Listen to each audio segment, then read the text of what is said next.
Hello gamers and welcome to the first Pootngiggle Plays. Today we're going to be playing Star Wars Shadows of the Empire. Let's begin. Alright, let's get on to player 2.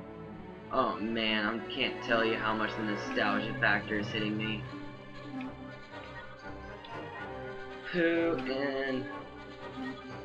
Before we begin, I do want to tell you that I will not be speaking during any cutscenes. So you can and should read it. And there we go. And I'm going to be playing on easy. The reason being is I'm actually going to be going after all the challenge points. Hopefully I remember them all. Now let's go. Alright.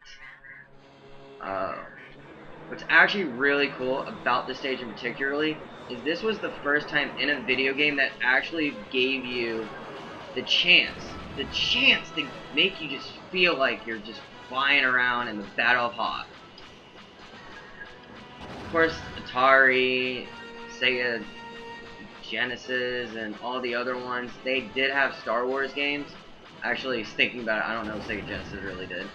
It's actually the original Nintendo was actually the one I was thinking of. It's just really cool how all of them had, you know, Hoth Battle. Battle of Hoth ones, but this is the first one that made you actually fly around, make you feel like you're actually part of the battle, which I think is really cool. Alright. And one thing that's actually kind of cool, especially for like Star Wars lore, granted, they kind of got rid of the expanded universe, but a good book to actually pick up that actually came out when this game was released is Shadows of the Empire. I know, a book and a game came out relatively within the same amount of time. And this game just takes me back. Because one of the things that ended up happening was when I was growing up was my parents, you know, every once in a while would buy me a new video game, and they took me to the store, and I cannot remember saving my life where we were, but they gave me a choice, or they let me pick one, and it was between this or I believe it's 1080.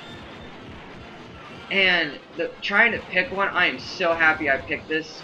But then again, it was a very long time, very, very long time till I got another game. So even though it's been a while, it's been probably over 10 years since I played, it is at least kind of nice just to, you know, kind of just get back to the roots of gaming. Kind of where I started it all off at.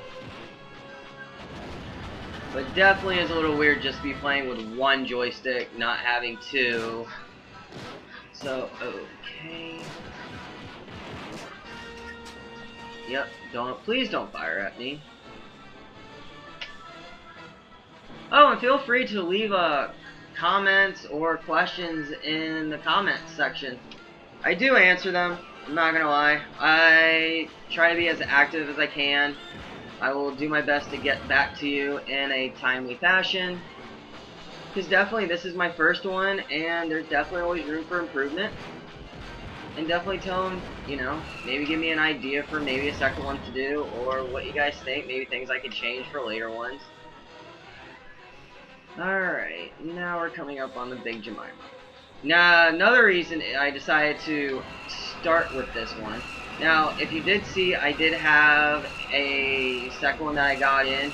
I just wanted to make sure I got at least the controls right, so I didn't just blow myself up like I did the first time I picked it up. Went right into the ground. I did not think that would have been cool. So, and at the same time, we're going for all the challenge points, which I do believe I remember them all. Which is another reason why I'm playing on easy. And since I am playing on easy, Stage 7 is really the one I'm worried about. If memory serves me right, it's the one where you're on speeder bikes and you gotta take out all these guys. Well, you'll see it when we get there. We're definitely gonna be getting there.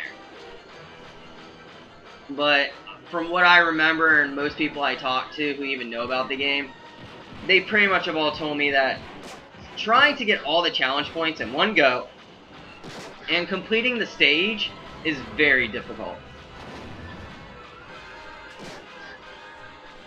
So, and this is just, you know, me sitting down with you guys, just having fun with it. Don't want to make it too serious. Don't get me wrong, we're playing a video game, so at least we want to be serious and complete it, but, you know, this is really just for fun. Alright. And the one thing I do love about most LucasArts games is anytime you take down an ATST, or an AT-AT, they're always, with weaknesses and everything, they're almost always the same from game to game, which I definitely think that's a plus.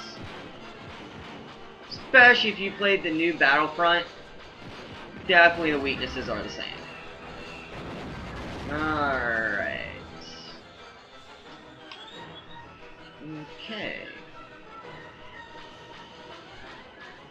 And each video is just going to be me doing one stage, so don't have to worry, they're not going to be too long. Some of the levels I do believe are a little longer than normal, but that just comes with the territory. I kind of thought, you know, it'd be good. If they do go way too long, then I will break them up into 2 videos, but I don't think we should have that problem. Alright. Here we go. Dun, dun, dun. Ooh, that was a close one. Heaven forbid I die on easy. That would look really bad. Especially on the first mission. Alright. Here we go, go, go, go. And I do believe if you play on any higher difficulty, the toe hooks actually start to get more limited in number. I think if you go hard Jedi, I believe you only get 3, which I believe on easy you get unlimited. I do know that there are other little things. I'll try to point them out as we go along from what the memory I have of them are. Granted, we're talking about a little over 10 years, but I will do my best. Okay.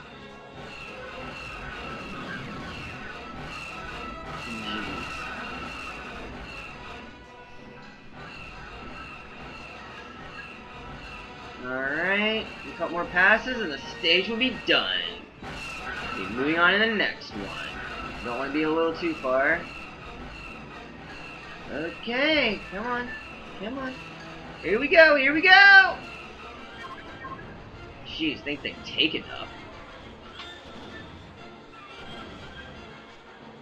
What I always thought was amazing in this game is the shield generator still blows up, and yet it just seems like I took out all the enemies, so why is it blowing up? I know it's supposed to be like the movie, but just kind of saying. Alright. 7 minutes and 5 seconds, not too shabby. Total lives 8. Alright, now we're on to stage 2.